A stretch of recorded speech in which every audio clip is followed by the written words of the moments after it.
welcome to LBC Irregulars, a Sherlock Holmes podcast radio episode brought to you by the LONGBOX CRUSADE.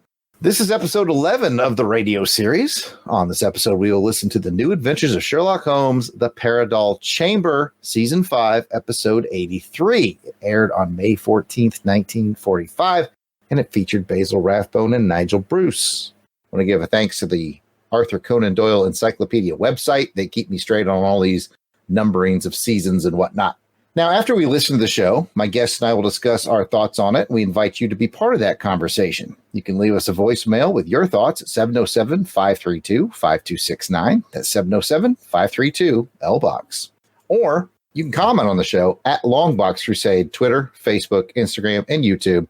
Or you go old school and contact us with email, contact@longboxcrusade.com. Your comments might just get played on a future episode. Now it's time for the show.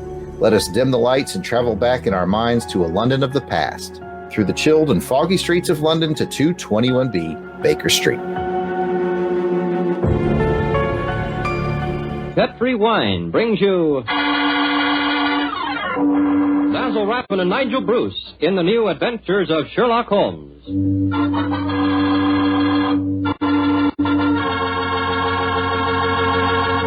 The Petri family, the family that took time to bring you good wine. I invite you to listen to Dr. Watson tell about another exciting adventure he shared with his old friend, that master detective, Sherlock Holmes. Of course, I can't be as entertaining as Dr. Watson, but I can tell you something that's really worth knowing. Simply this. The best beginning a good meal ever had is a glass of Petri California Sherry. Petri Sherry is the perfect before-dinner wine. While you're waiting for dinner to be put on the table, pour yourself a glass of that clear, amber-colored Petri Sherry. Now, just sit back and sip it slowly. Take your time so you can thoroughly enjoy every single drop of that wonderful Petri flavor. And what a flavor that sherry has. Comes right from the sun-ripened heart of wonderful California grapes. Now, you may be a real wine expert and know all about sherry wine, but believe me, until you've tried Petri Sherry, you're really missing something, no kidding. Serve Petri Sherry alone, or serve it with canopies or appetizers. And by all means, serve it proudly. You can, because the letters P-E-T-R-I spell the proudest name in the history of American wines. Petri.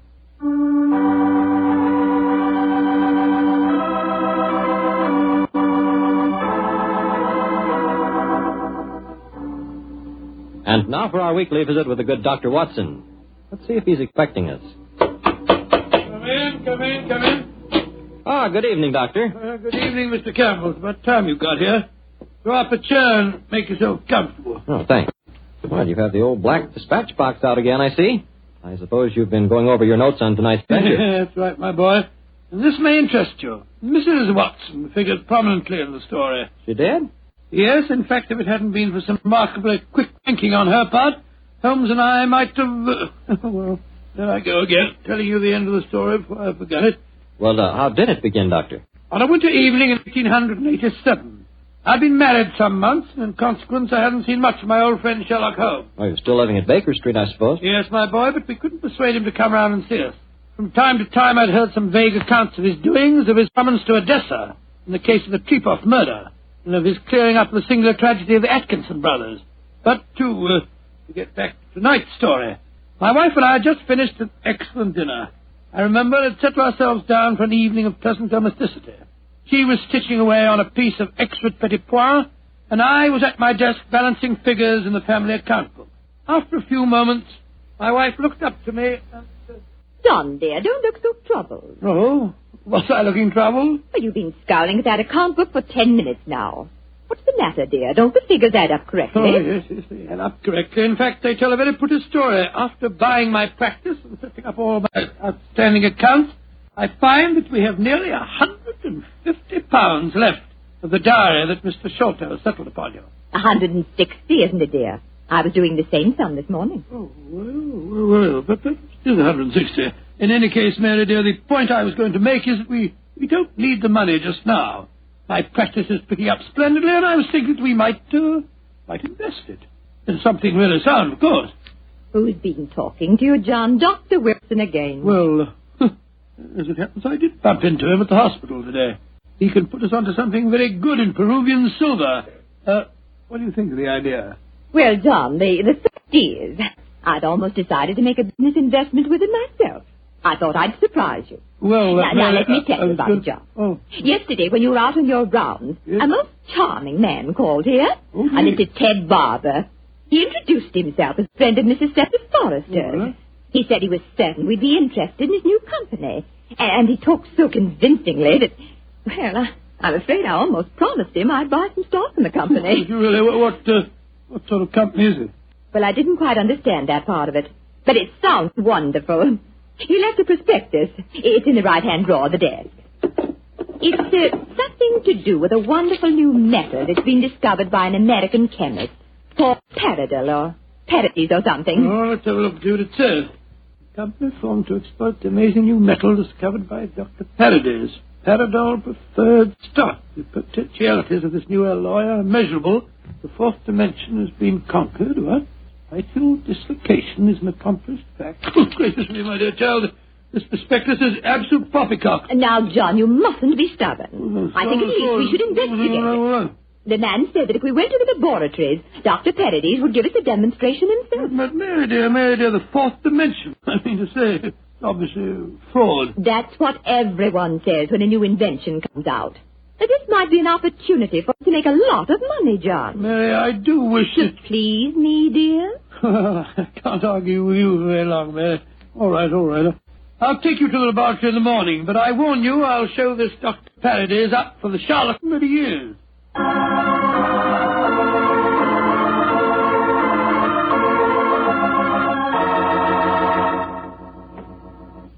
Dr. Paradis will be with you both in a moment. Thank you, my man. She's just concluding an experiment. She? Dr. Paradis is a woman, then? Oh, yes, madam, and a very brilliant one, too. Excuse me.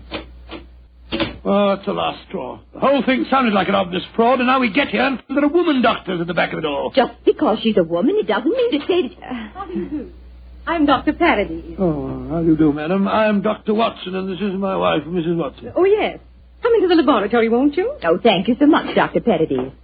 We're just wasting your time. We're not really interested in this at all, you know. John, don't mutter. Mr. Barber told me that he had called on you, Mrs. Watson, and that you were very interested in my invention. Oh, yes, I am. That's why I persuaded my husband to come down with me and see a demonstration. I'll be most happy to show you everything I can. Here's a practical example of the application of my work. This chamber you see in front of you is made completely of my new alloy. What's the thing do? It's just a great metal box with a lot of dials and switches and things. Why is it so big? Do people get inside it? They can. What? Though if they do, they're liable to find themselves transported many miles from here. Come inside, won't you? Oh, what a lot of nonsense. Now, John. I'll give you a demonstration. I want you both to see that there is no exit from inside this chamber. No trapdoors or anything. The only exit is the door we just came through. Yes, it's just like an airtight metal room. Stuffy in here, isn't it? Now let's go outside again. I'll show you how the machine operates. Albert, Yes, Dr. Paradis. I'm going to demonstrate the Paradol Chamber to Dr. and Mrs. Watson. Oh, very well. The usual time? Yes, please, Albert. Now, my assistant goes inside the chamber. I close this metal door on him, so. What are you going to do with him? Within a matter of seconds, he will be 7 miles from here. Really, madam, you Please, can't Dr. expect us Watson, to believe. you're a scientific man. At least give me the opportunity of demonstrating my work. I'm sorry. Now, I adjust these dials, turn on the electrical generator, and...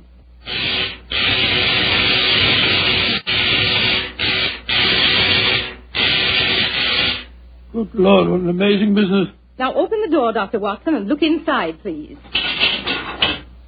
Great Scott, he's gone. I don't believe it. Dr. Paradis, will you explain this to me? Gladly. My metal Paradol is an unnatural alloy. What? It causes a dislocation in the warp of space and enables us to enter the fourth dimension. You see, time is a dimension.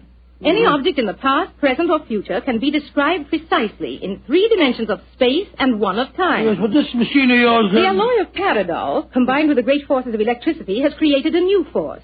This element is controlled by these dials, and it is possible to move in 4 dimensions at once. Thus, bodies or other objects can be transported great distances away, all in the twinkling of an eye. I coined a word to describe the process. Teleportation, I call it. Teleportation? Well, I'm completely confused. All my scientific training tells me this is impossible, and yet, I wonder if you'd give us another demonstration. Certainly. Perhaps you yourself would like to be teleported somewhere. Certainly not. Good gracious me, no. No, I think John would be very unhappy in the fourth dimension. He wouldn't belong. Yes, you said that any objects could be moved. How about that brown paper parcel on the table over there? Certainly. It only contains some company circulars. I suggest you write your initials on it so that you can identify it later. Oh, very well. J.H.W. There you are. Where do you want it dispatched to? Send it to my house. I'll give you the address. That won't be necessary. Mary, this is an amazing business. Isn't it, John? Exciting, too. There we are. Now I adjust the dials once more, and...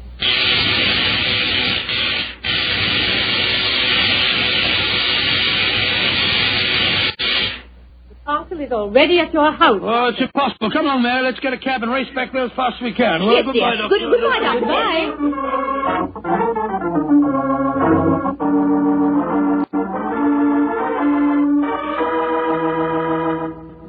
Now, dear, John, you must admit you're just as excited as I am. Well, I confess that I'm enormously intrigued. Let me just get my latch front door here. Here we are.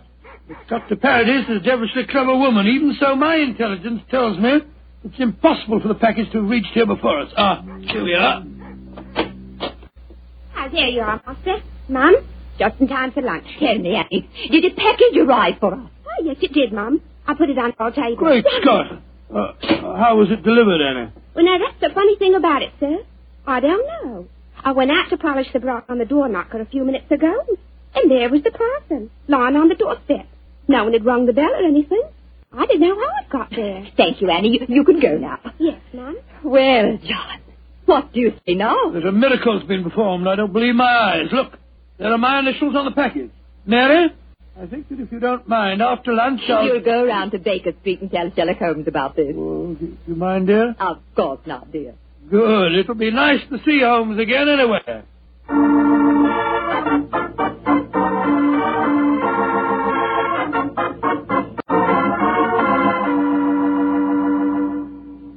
Dr. Watson, how nice to see you again. Hello, Mrs. Hudson. How are you, my dear? Oh, I'm just fine.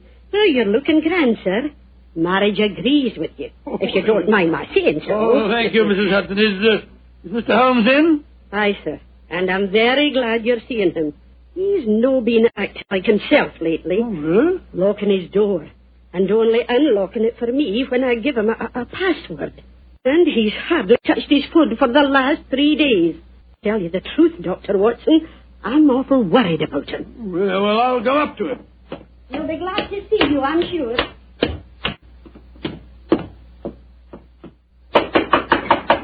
Yes? Who is it? It's me, Watson.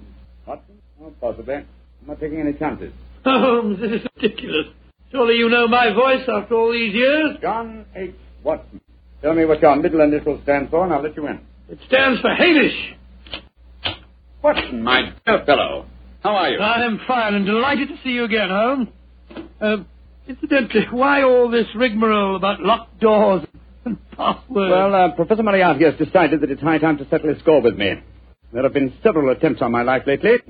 Twice I've been attacked in the streets, and only yesterday a shot was fired at me through the window you see broken there. Lord Holmes, you must be careful. I am being very careful. That's why I indulged in what you refer to as all this rigmarole. But, well, enough of my problems. What's on your mind? There's a sparkle in your eye and an air of excitement that tells me that you've some news to impart. Well, I must say there is something. Of course there is, my dear fellow. Come on, tell me about it. You ever hear of a new metal called Paradol and its inventor, Dr. Paradis? Oh, yes, indeed I have.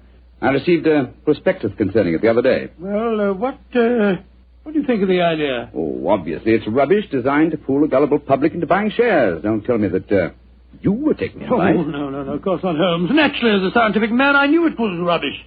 My wife, however, got a little involved in the concern, and so today, to prove to her that the whole thing was a fraud, we went down to the laboratory and met this Dr. Paradis. Oh, did you indeed? The first place, let me tell you, this Dr. Paradis is a woman. Oh, a woman? As you can imagine, I didn't have any difficulty in discrediting her theories. In fact, I'm afraid I made her seem rather stupid. However, we did stay there long enough for her to give us a demonstration.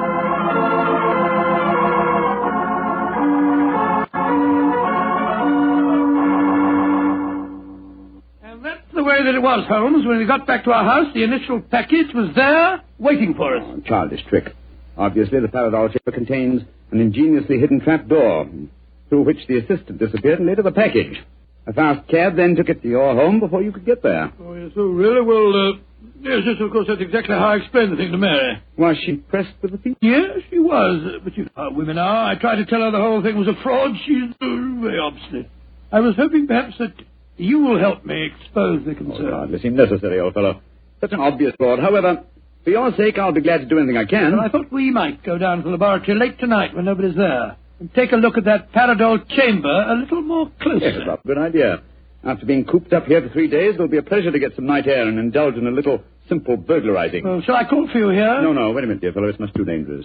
I'll be in a hansom cab outside your house about 11:30 tonight. How's that? Splendid. Quite like old times, isn't it, Holmes? Yes, 'tis, old chap, though I think that this time, for Mrs. Watson's sake, I must try and keep you out of trouble.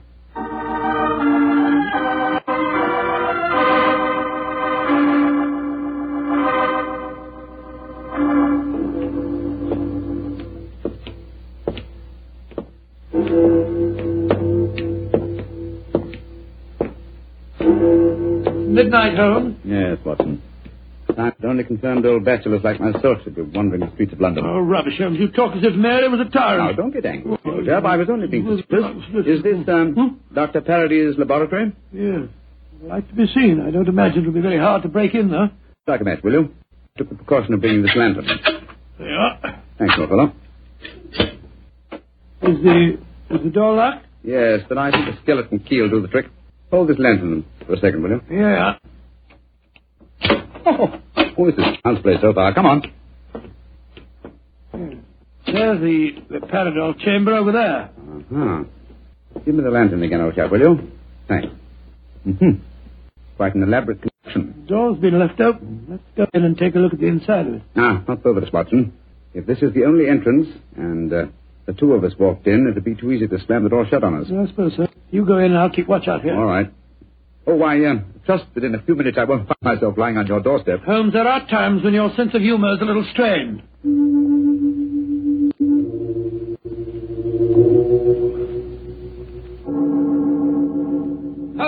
Holmes, you all right? Watson! What is it, Holmes? The body of a dead woman. She's been shot. Unless I'm much mistaken. Let me come and look. 1,000 to 1 it's Dr. Paradis. Yes, it is. Watson, get out of here. Don't you give up.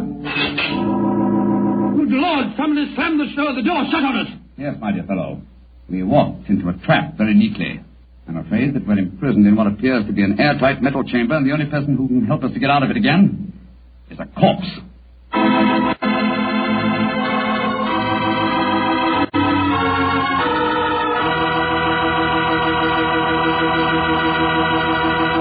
Dr. Watson's story will continue in just a few seconds. It's time for me to remind you that good food always tastes better when served together with good wine. Did you know that Petri makes 2 wonderful mealtime wines? Wines especially made to go with food? Well, they do. Petri California Burgundy and Petri California Sauterne. If you want a rich, hearty red wine that's great with any meat or meat dish, you just try a Petri Burgundy. And if you want a wine that's perfect with chicken or fish, try a delicate golden-colored Petri Sauterne. Petri Burgundy if you want a red wine, Petri Sauterne if you want white. But always a Petri wine if you want a good wine.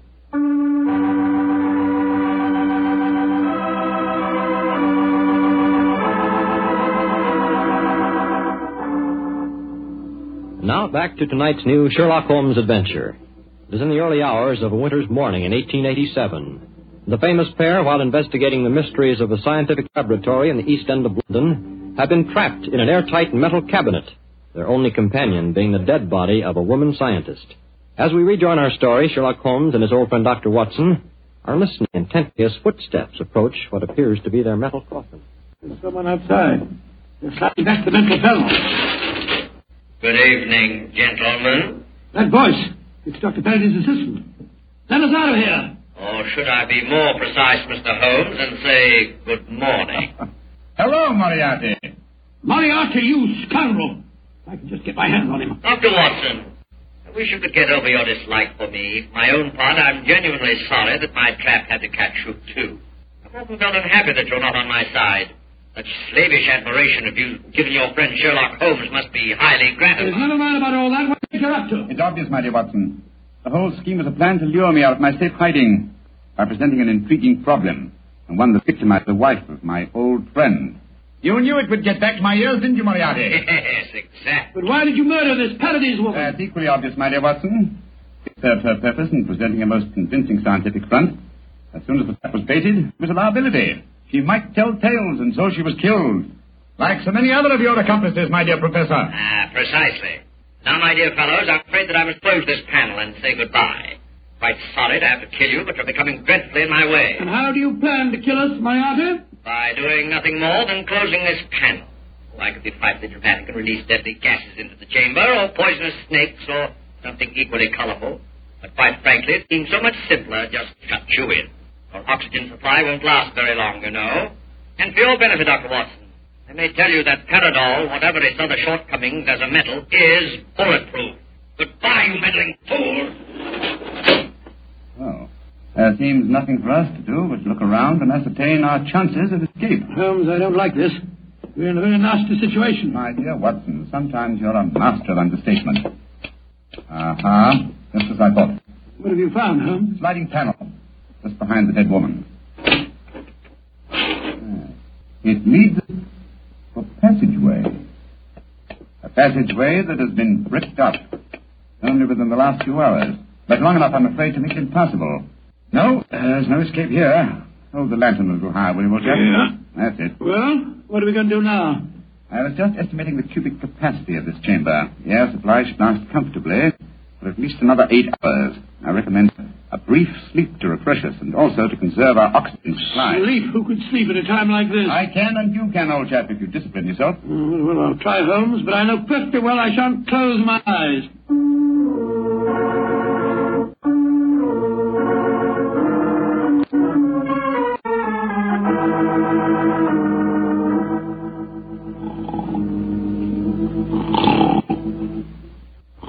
Wake up, Watson, wake up.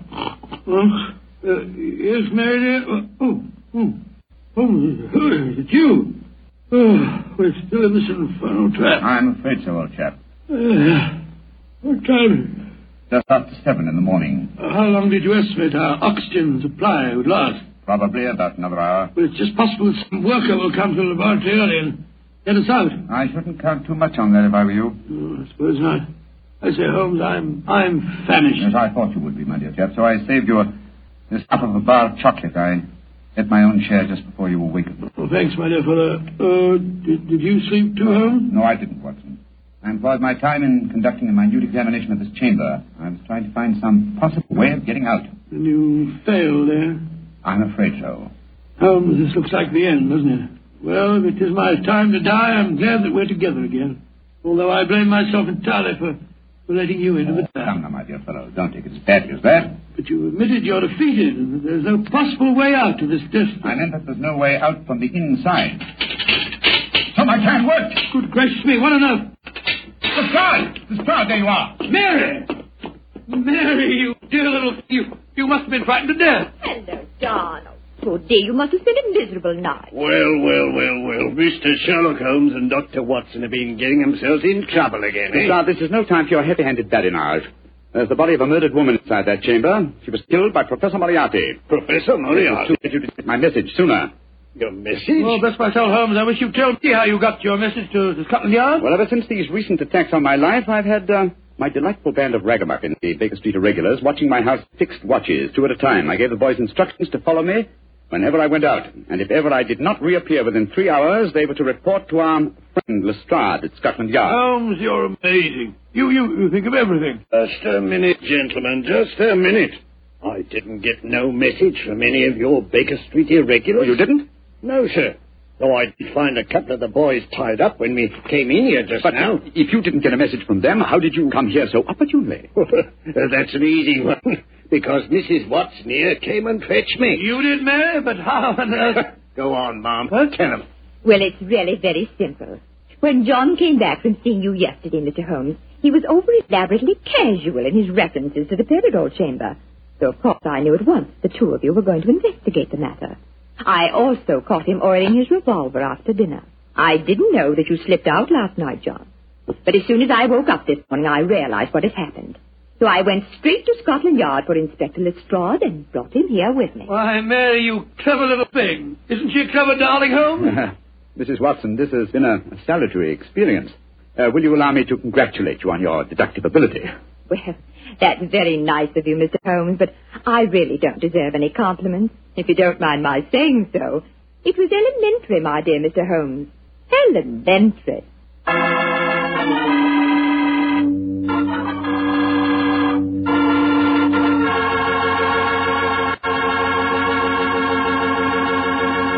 This is Bob Campbell saying good night for the Petrie family. This program comes to you from our Hollywood studios. This is the Mutual Broadcasting System. Okay, folks, now it is time for our discussion around it. The highs, the lows. Let me introduce who's here to talk about these things. We will start with the Watson and my Sherlock. It is DJ Kristatos. Welcome back to the radio episodes of Sherlock Holmes. Kristatos. Well, Jarrod, I'm glad to be here. Happy to be back at 221B, just hanging out. I was able to escape my wife for a little while.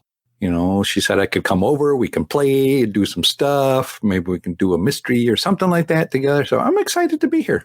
Oh, good, man. Good. Because, I mean, normally this would be something that just bachelors would do. Yeah. And then Watson was all like, you speak as if she was a tyrant. So, like, he flew off the handle for no reason. Yeah. When doesn't Watson fly off the handle? Anyways, let's get our very own older, wiser brother, the Mycroft, to my Sherlock. It is Jason, the Weasel Skull. Alberich, welcome back to 221B via the radio, Jason. Well, thank you, Jarrod. I'm sitting here enjoying my Petrie wine. I'm having, steak, so it's the burgundy, of course. Nice, yes. So you got to have the burgundy to go with the red meats. So that's what I got. I'm in a dilemma here because I've been reading this message I've got by telegraph that there's this poor Nigerian prince that's trying to get his money. And, I just don't understand. I've got to send him my bank account number. And he's offering me like 10%, which is really more money than I need. I'm probably not going to take that much, Right. The man needs his money. He needs help. Yeah, these are the tough decisions that you have to make, be it here or in 1887. That's right. That's right. I'm going to buy some of that electronic currency they be talking about there with the blockchain and all that stuff. Yes. Some of the bittersweet coin or whatever it's called. Yeah, that's right. Bittersweet honey. This episode has a lot to do with investments. Of course, I always explain it, but then I realize people just listen to it. I don't have to explain it. All right. Well, speaking of which, let's do highs and lows. Let's talk about it. What did we like? What did we not like? What did we find weird? I'll be upfront with you guys. I was entertained as hell by this episode. It tickled me, and I was just interested to see if it did the same for you. But we will start with DJ Kristatos. We'll give you the first round, my friend. What do you think? Well, it definitely did tickle me. I wasn't sure with the title what I was getting into. The name was a little perplexing. And so I'm like, oh, what does this mean? I don't get it, but let's just take a listen to it. It makes sense once you hear it, what it was about. But yeah, this was a fun one. We've had some ones that were, they're okay. There's some other ones, but this was a fun one. And you got Watson's wife involved here. And just the dynamics between him and her, him going out and hanging out with Watson. And, she knows what's going on. She knows how him and his buddy roll, what they do and all that. She knew everything. Yeah. She was probably hearing his stories before he started telling the Petrie wine guy all these stories, So I really enjoyed it. It was fun. It wasn't a bad story at all. It was kind of interesting to figure out what was actually happening. There was some like, oh yeah, that can't be true. What's going on here? But it was just fun. I really enjoyed it. I concur wholeheartedly, but let's see what Jason has to say. There's an old joke that goes, why can't Stevie Wonder see his friends? Because he's married. And that's basically what this show is about. Poor John Watson and Sherlock Holmes. Their adventures have kind of come to an end because there's a third party. There's a Mrs. now. There's a Mrs. John Watson. And you got to tip your cap to the mastermind of this entire plot. You got Sherlock Holmes, it ain't him. You got Professor Moriarty, it ain't him. Hats off to Mary Watson, who masterminded this whole thing and gave us a heck of an entertaining tale. So I'll just leave it there, man. That's a high for me. Mary Watson, tip of the cap. Oh, absolutely. Especially when you have that juxtaposition with early in the episode when they meet the doctor and he's like, oh, it's a woman. Oh, how I know it's a bag of BS. Like, girls can't science, you know? Yeah. And I was like, oh, 1940s. You know, you're so charming. And then it was so great that it bit him in the butt at the end because it was totally a woman, his wife. Yeah, I like that, how that twist came about, and then she's the one that comes out and eventually figures it out. And that goes into another kind of high that I liked about it was Holmes and Watson are stuck in this chamber with actually no way out. So what do they do? And then Holmes, with what was happening with him, figures a way to go, okay, well, I got these, my Baker Street guys. They're going to come in, just follow me because just in case something happens to me, I want to make sure that police get there, everything, they find me.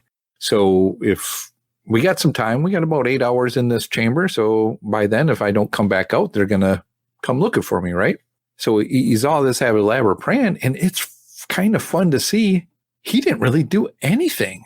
Holmes did nothing. Well, he had the plan set up, but Moriarty had it canceled out, right? Yeah. They found it was like tied up, right? Yeah, it was like that tic-tac-toe that you couldn't win. Trace Buster. My favorite part of this plan is that Holmes, in the back of his mind, was like, we're going to be fine. The Baker Street kids are going to bail me out, right? Yeah. And he never told Watson. No. It was like, oh, take a nap.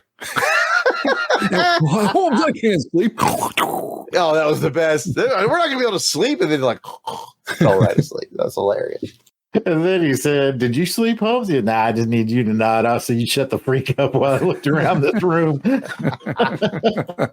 One thing about that part bothered me, though, because he said something about, they were exploring the room. And, oh, what a great cliffhanger, by the way, when he said, like, we're trapped in a room we can't get out of. The only person that can help us is a corpse. And like, da-da-da-da, let that cliffhanger. I was like, oh. Yeah, I was like, how are the corpse going to help you? That's good stuff, right? Because I'm like, oh, he's got something up his sleeve. Spoiler, he had nothing up his sleeve. But, chocolate bar. But one thing that bothered me is like when he's like, okay, well, about 8 hours or so, we should probably go to sleep, conserve the oxygen. He mentioned something lantern. And I was like, why is it still on? If you're trapped in a space and you need oxygen, the first thing you do is turn off the lantern. Yeah, that's sucking oxygen. It's going to burn up all your O2, baby doll. You're going to be done. Done, I say. That bothered me. But other than that, it was fun. The one thing that struck me here, and I guess this is kind of a high, it's like, what a life these two men have led together to where they're facing certain death in this room, crowded room with a corpse slowly suffocating. And they, have some laughs and split a chocolate bar. and old Watson can just nod off. Like, just lean. I imagine him like leaning on the shoulder of the corpse. He's sleeping, use it as a pillow. It's just like, I'd have been freaking out. I'm like, there's a dead body in here. I ain't eating no chocolate. I ain't sleeping. I'd be scratching that thing with my fingernails. Look like the inside of the mummy's tomb when the mummy was trying to scratch his way out. It would have been a scene. But these two boys, man, cold-blooded. I love it. I love Mary. She's basically told him, Watson, you're about as subtle as something that's not terribly subtle. I'm not good with metaphors. But she's like, I knew where you were going. I knew when you'd get there. I knew where to find you. Because he was all popping off about the scheme and everything. And then she said, oh, when I talked with you about it, you were all calm and rational. Yeah. You were far too mellow about it. I knew you and Holmes were going to do something. That was good stuff. Overall, too, I wanted to point out I liked, in particular, this episode. We comment about this, I think, on every episode. Production value is always good. Mm-hmm. The way they paint the picture in your mind with the sounds and the descriptions. I thought this one was particularly good. I could just really envision that box. And, when they go there the first time and they kind of trick them, with the trap door. Yeah. And then they get that package there. So, they're starting to kind of, what? And I like that too, because that gets solved. Is like, how did the guy escape? And then how did they get the package out of there? You know, Watson goes into the chamber after all that's done and goes, I don't see, he can't find the trapdoor or anything like that. So it's like, oh, yeah, how did they do that? And then they explain it as a means of them trying to escape, but they can't because it's all bricked up now, so they can't get out anymore. So I liked how this was kind of building to the finale of kind of where we got at. And, with Moriarty, he's still out there, right? Mm-hmm. Always. And that was cool. That was like, oh, he was the guy in the beginning. Yeah, the assistant. Yeah. I'm like, oh, man, what a pullover. You're so concentrated on what Watson was doing that I didn't even put two and two together that, it might have been something like that. Even though you said Moriarty shows up, you told us Moriarty shows up in this one. Like, oh, whatever. I'm just listening to Watson, mumble and talking to his wife and the whole production of it. But yeah, really fun. And I think Jarrod mentioned the production value, and the acting goes along with that too. One of the funniest parts I thought was just the progression of Watson as he's skeptical right out of the gate about this machine, right? And I'm a man of science. But then you can tell just by the actor that maybe there's something to this. The person disappeared. This thing disappeared. Holy crap, the thing got to my house just like she said. And then when he goes to Holmes is like, it's pretty elementary. There's a secret trapdoor in there. He went out. They had another thing. They just dropped the thing to him. He delivered it to your doorstep. And then you could hear Watson like, yeah. That's exactly what I thought. Yeah. Handle my business. Just really good acting, voice acting through the whole thing. Yeah. I'll wholeheartedly agree. Yeah. And another fun moment too is, this was going to happen when Holmes goes, okay, I'm going to go into the chamber and see what's in there. Watson, you stay out here. I said, Watson, you stay out here so the door doesn't close. No, whose fault was it? Was it Holmes? Because he yelled and said, oh my God, something in here. He should have came out. Yeah. He should have known his boy was going to mess that up. Yeah. So come on. I got to blame that one on Holmes. You can't blame it on Watson. He knows Watson was coming in there to save the day. I liked Moriarty too when he was like, Watson was like, oh, are you feeding all this? And he's like, I got no beef with you, Watson. I always kind of liked you. Yeah. I'm sorry you're here, but that's the way it goes. Just want to kill your boy. Just want to kill your boy. Like you killed your own person just to protect secrets. Yeah, that's what I do. Yeah. That's how I roll. One thing I did notice, I keep talking about it because I liked it, but I kind of looked to see when they go into like a commercial break, and they took a while to go into a break. And it was like not until like the last 9 minutes were left out of this over 20-minute, 25 or so minute one. I'm like, holy cow, they really went a little bit longer before they got to the Petri wine thing. So I like that because it kept me interested. And they're like, oh no, it's a break. I'm like, oh no. Yeah, and I think I may be wrong, but I definitely got the impression that our Petri wine guy was a different guy this time. Yeah, sounded like a different guy. Yeah, I think it was the other guy must have been out this week or something, or maybe they rotate him. I don't know, but interesting times. Good episode, fun episode. And with that, there's nothing left to do but to score them here at 221B. We do that on a scale of 1 to 5 pipes. 5 means you loved it. 4 means you thought it was very good. 3 was, it was good. It was fine. 2, I don't know about this. And 1, I did not like it. I don't think we're going to get any 1s on this one. We will start with Jason.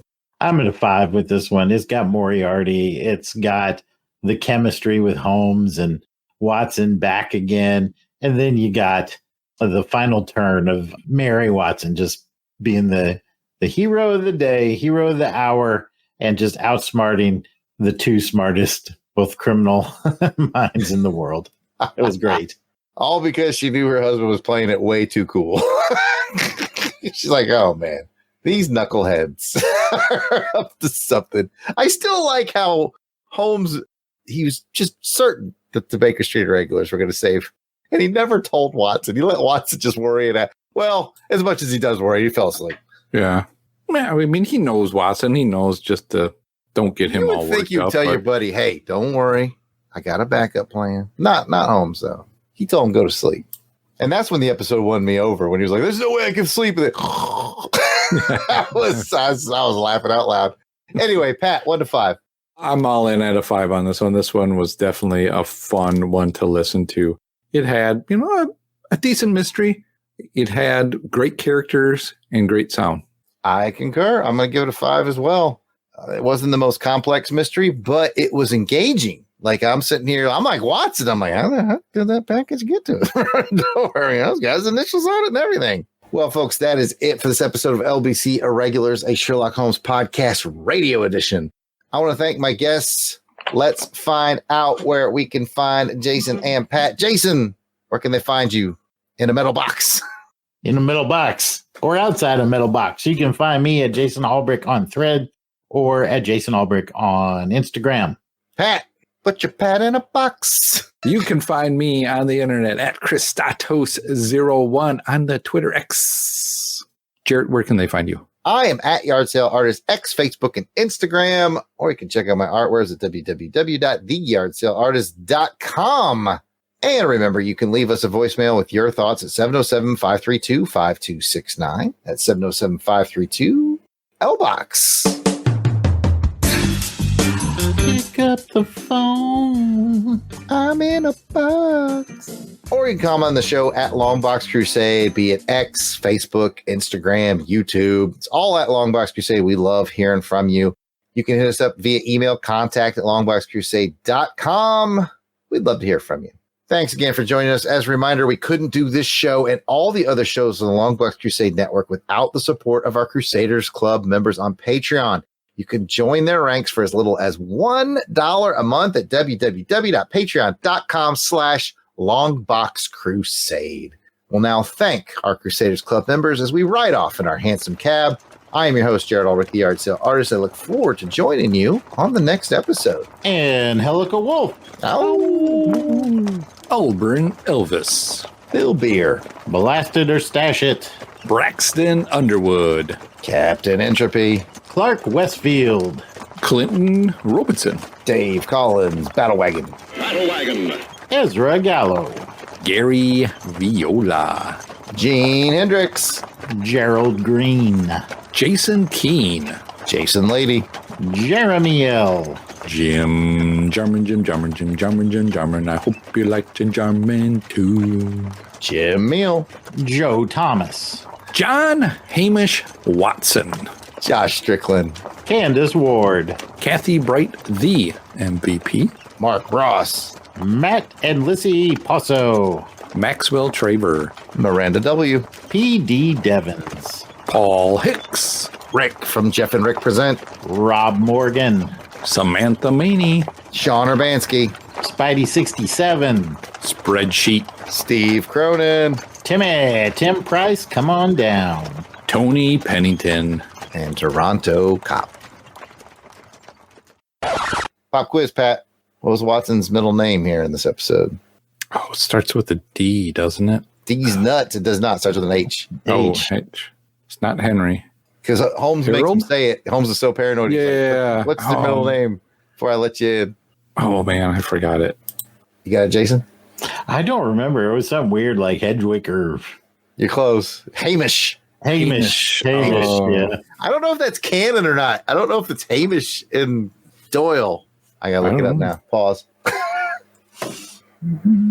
Okay, it's definitely H. It says John H. Watson. Yeah? Hamish. That's what it says. Yeah. Baker Street Wiki. Apparently, yeah. Hamish is canon. Mm-hmm. I don't remember that coming up ever in the books, but, it's been 30 years since I've read them, so. Hamish! That's fun to say. Step 1. Step Make 2. Open the box. Step 2. There's so much we can do. Step 3. It's just you and me in the box. Step 4. Who could ask for more? That's New Kids on the Block. Okay, I was like, I thought you were going full Jason on me here with making up songs. No, it's step by step. Really want you in my world. Pat, where can they find you on the internet?